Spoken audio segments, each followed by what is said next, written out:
আর আমি আপনাদের কাছে দেখলাম এখানে টাকা পয়সা উঠাইতেছে, তো আমিও গরিব মানুষ, আমারও টাকা পয়সার অনেক ঘাটতি, আমি এখন উঠানো শুরু করি নাই।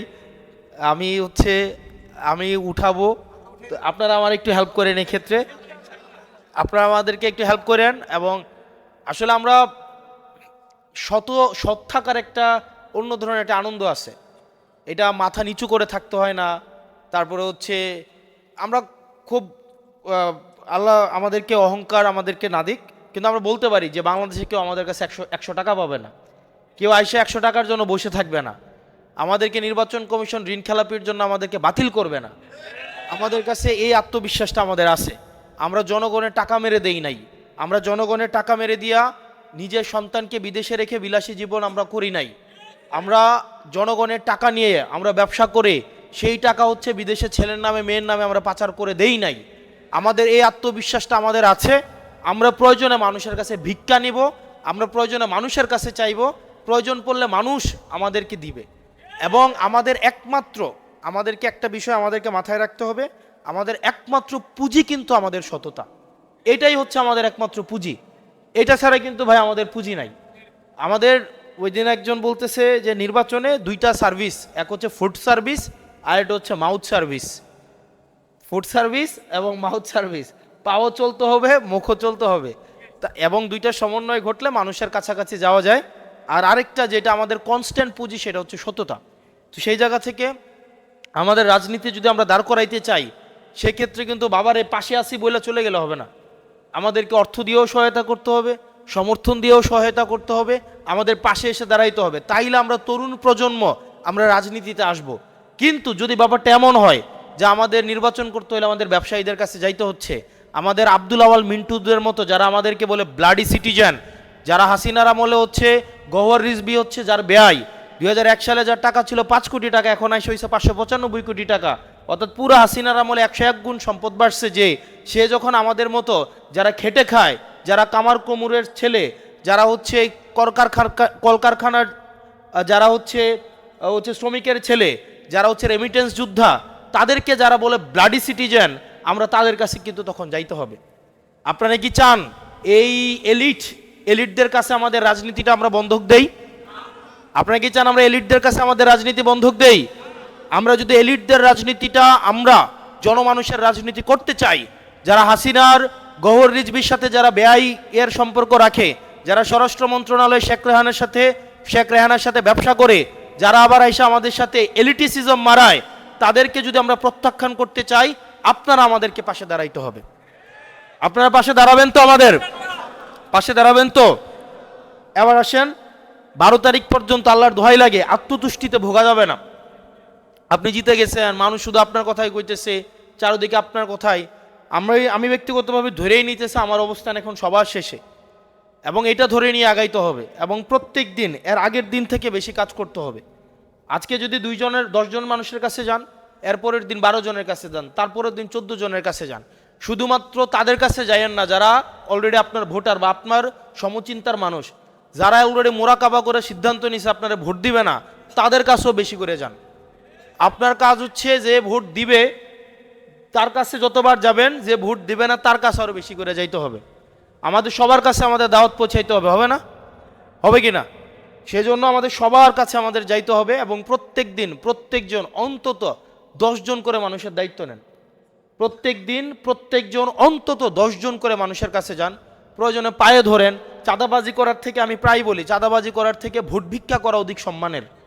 আমরা মানুষের পায়ে ধরবো, প্রয়োজনে একটা ভোটের জন্য আমরা ভিক্ষা চাইবো, আমরা মানুষের দরজায় দরজায় যাইবো। আমরা তার চাঁদাবাজি করে ব্যাংকের টাকা মেরে দিয়ে জনগণের কাছে এটা একটা অনেক ঋণ খেলাপিদের নির্বাচনটা একটা উপলক্ষ, এটা একটা সিজন, মৌসুম। তাদের ঋণগুলাকে রিশিডিউল করা, অর্থাৎ নির্বাচনের আগে ব্যাংক থেকে একটা স্টে নিবে, স্টে নিয়ে নির্বাচন করবে। যদি জিতে যায় তাহলে তো ঋণ দেওয়া দূরের কথা, এই এমপির তো বেঁচে ট্যাক্স ফ্রি গাড়ি নিবে, আবার নতুন করে ব্যবসা খুলবে, এরপরে আবার করবে, টেন্ডারবাজি করবে, ঠিকাদার থেকে পুঁজি নিবে। অর্থাৎ তাদের কাছে এই নির্বাচনটা একটা মানি মেকিং মেশিন। তো এই মানি মেকিং মেশিন আমাদের হইতে দেওয়া যাবে না। তো সেজন্য আপনাদেরকে প্রত্যেক দিন অন্তত 10 জন করে মানুষের কাছে যাইতে হবে, এবং প্রতিনিয়ত নিজের অবস্থানকে সবার শেষেই ভাবতে হবে। এবং আমরা আরেকটা বিষয় আমি যেখানে আসছি আপনারা টাকা পয়সা তো দিবেনই, এর পাশে পাশে আরেকটা দিবেন তো নাকি? আমি তো ওটা দিয়েন আমাদেরকে। আমরা হচ্ছে এই টাকা পয়সা হচ্ছে আমাদের একটা অ্যাকাউন্ট আছে, আমরা এটা পাবলিক করব। ওই অ্যাকাউন্টে আমাদের নির্বাচনী যে বাজেট, যে ফান্ড, আমরা ইনশাল্লাহ সংসদে গিয়ে এগুলো কথা বলবো। যদিও নির্বাচনী যে ফান্ডের কথা বলা হয়, প্রত্যেকটা প্রার্থী দেখেন, আমরা যে ফান্ড বলছি, বলেন তো নিজের বিবেকের কাছে এটা প্রশ্নবিদ্ধ হই না আমরা? এই ফান্ডে কি নির্বাচন হয় বা হবে? হবে বলেন? বাংলাদেশের যতগুলা প্রার্থী নির্বাচনে দাঁড়াইছে প্রত্যেকেই মিথ্যা কথা বলতেছে এখন, প্রত্যেকেই। যতগুলা সংসদে যাবে ইনক্লুডিং আমি সহ হচ্ছে এখন মিথ্যা কথা বলতে হবে, বাধ্য হইতে হবে আমাকে। আমি চাই না মিথ্যা কথা বলতে, আইনের কারণে। 40 লাখ টাকা 30 লাখ টাকা কোনো আদম সন্তান যারা সংসদে যাবে বুকে হাত দিয়ে বলতে পারবে শুধু এই টাকাটা খরচ করে সে সংসদে যাবে? কিন্তু আইনের কারণে কিন্তু তাকে মিথ্যা কথা বলতে হচ্ছে। তো আপনি মিথ্যা কথা বলে সংসদে যাইতেছেন, আবার হচ্ছে। তো যাই হোক, পরিস্থিতির শিকার আমরা, আইনের হাতে আমাদের হাত বাঁধা। সংসদে এই বিষয়গুলো নিয়ে আমরা কথা বলবো, যে এই বিষয়গুলো নিয়ে ইনশাআল্লাহ আল্লাহ যদি রিজিকে রাখে, আল্লাহ যদি তৌফিক দেয়, এই যে বর্জুয়াদের যে আইন বানানো এবং হচ্ছে আমাদের যেই মিথ্যা কথা বলতে বাধ্য করা, অসৎ হইতে বাধ্য করা, এই জায়গাগুলোতে হচ্ছে আমরা যেন জনগণের কাছে যেন আমরা স্পষ্ট হইতে পারি, জনগণের কাছে যেন আমরা সৎ হইতে পারি। মানুষ কিন্তু বুঝে যে এটা একটা মিথ্যা কথা, 30 লাখ টাকা দিয়ে নির্বাচন হয় না, এটা মিথ্যা কথা, এটা মানুষ বুঝে এবং জানে, কিন্তু প্রতিনিয়ত এটা আমাদেরকে বলে যেতে হয়। তো যাই হোক, আপনারা যারা বুড়িচংয়ের আছেন, আমার ওই আপনাদের নিশ্চয়ই দেবিদ্বার অনেক আত্মীয় স্বজন আছে, আপনাদের ব্যবসাপাতির সম্পর্ক আছে, আপনাদের শিক্ষা প্রতিষ্ঠানের সম্পর্ক আছে। আপনাদের কাছে আমার চাওয়া সেটা হচ্ছে আপনারা আমার জন্য একটু আপনাদের জায়গা থেকে যতটা বলার আপনারা একটু বললেন, আপনারা একটু বললেন আমারে, আপনারা একটু ভোট ভিক্ষা দিয়েন, মানুষের কাছে একটু বললেন। আপনারা আমার জন্য একটু হচ্ছে একটু মাউথ সার্ভিস দিয়েন, যারা পারেন একটু ফুড সার্ভিস দিয়েন, যারা পারেন একটু মাউথ সার্ভিস দিয়েন। একটু ফোনটা হাতে নিয়ে 2-4 জন যারা আত্মীয় স্বজন আছে তাদেরকে একটু ফোন দিয়েন। যদি মনে হয় আমরা যোগ্য, যদি মনে হয় আমাদের দ্বারা সম্ভব, তাহলে আমাদেরকে যেন বিবেচনা করে এই আকুল আবেদনটা আপনারা জানেন।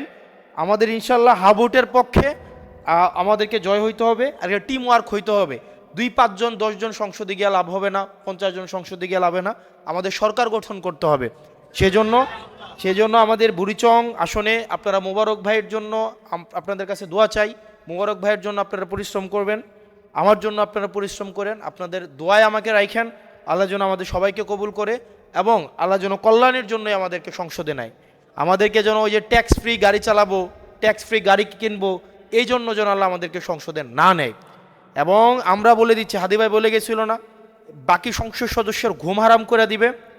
আগামী সংসদে যারা যাবে তারা যদি মনে করে থাকে সংসদ হচ্ছে একটা ব্যাড অফ রোজেস, ওখানে গিয়ে আরামে কাটাবে এবং ওই সংসদ সদস্যের এই পদটাকে এটাকে ক্যাপিটালাইজ করে তারা ব্যবসা করবে, তারা হচ্ছে জনগণের সাথে প্রতারণা করবে, তারা নতুন নতুন ঠিকাদারি লাইসেন্স করবে, নতুন নতুন ঠিকাদারি লাইসেন্স করে তারা বিদেশে পাচার করবে, ওই সব সংসদ সদস্যদের ঘুম হারাম করে দেবেন ইনশাআল্লাহ। আপনারা ভালো থাকবেন, সুস্থ থাকবেন, আমার জন্য দোয়া করবেন। আল্লাহ যেন আমাদের এই জোট